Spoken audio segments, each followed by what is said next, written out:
Hey guys, I have to address some rumors real quick, okay? So if you read some of the things on Facebook right now, Facebook would literally have you believe that my girlfriend is in a dungeon here somewhere and that I've literally kidnapped my girlfriend. My girlfriend is not here. My girlfriend hasn't been here in over a month.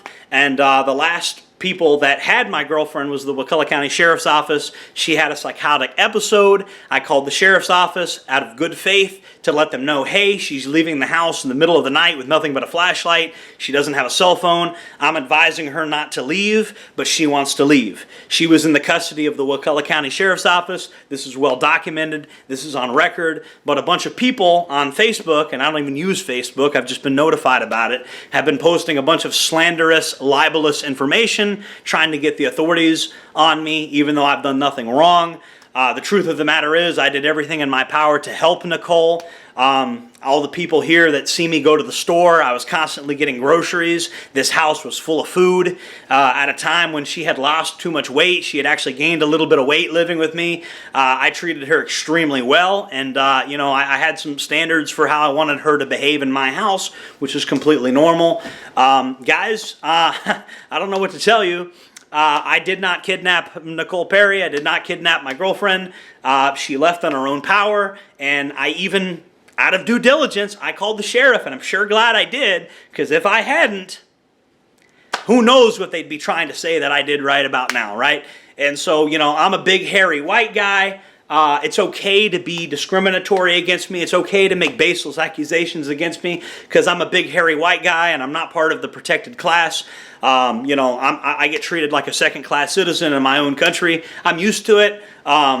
It's just, I'm used to it, guys. I'm used to being accused of things. I'm a big, hairy white guy with a beard, and I have tattoos, so I automatically get accused of things like this, right? So that's why I called the sheriff's office. I thought ahead, because I knew this was going to happen. I knew these people were going to be like, well, she was the last one. You were the last one she was with. I knew they were going to do this to me, right? And so this is why I documented painstakingly, went out of my way to make sure that the sheriff knew, this girl's leaving my house at 2 a.m. and her plan is to hop into some random dude's car. Near as I can tell, I've been around the block, that's what she was trying to do. She's trying to get back on drugs. She's trying to go to her old life. And, that's what she's trying to do, okay? So this girl has a history of violence. She's stabbed her ex-boyfriend. She's got a criminal record that makes mine look like nothing.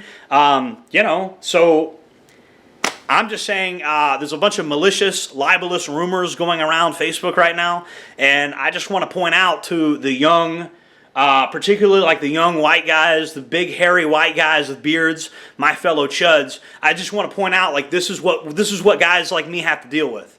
You know what I mean? A girl runs away and I spend thousands of dollars on her and then only for her to run away, and then I get treated like the bad guy, like I'm kidnapping her or something. When I've done everything, I've done my due diligence. I tried to talk to her mom months in advance before she got out of prison. I did absolutely everything perfect that I'm supposed to do. I tried touching base with her family. Her family always refused to talk to me, and now everybody all of a sudden acts like they care.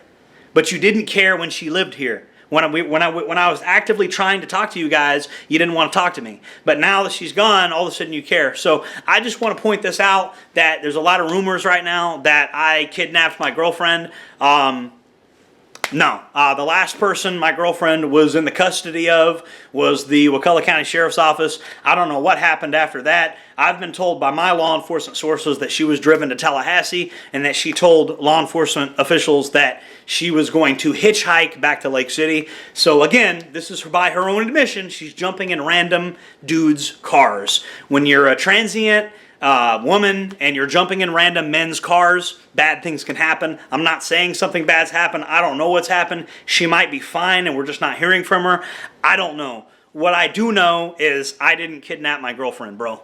I didn't kidnap my freaking girlfriend. And what I do know is anybody going to apologize to me if they find her and she's perfectly fine? Or if it turns out that I had nothing to do with this, because I obviously had nothing to do with this, is anybody going to apologize to me? No. Because I'm a big, hairy, white guy with tattoos, and it's okay to discriminate against guys that look like me. It's fine. You could say I'm a weirdo, you could say I'm a pervert, The fact that the FBI had my computer for 2 years and didn't find anything illegal, nobody talks about that, right? So it's okay to discriminate against me. It's okay to come after me for no fucking reason. This is what these people do. It's what they've done my entire life, right? And so I'm used to it by now. But I just want to point out, guys, they're doing it again. They're saying that I kidnapped my own girlfriend.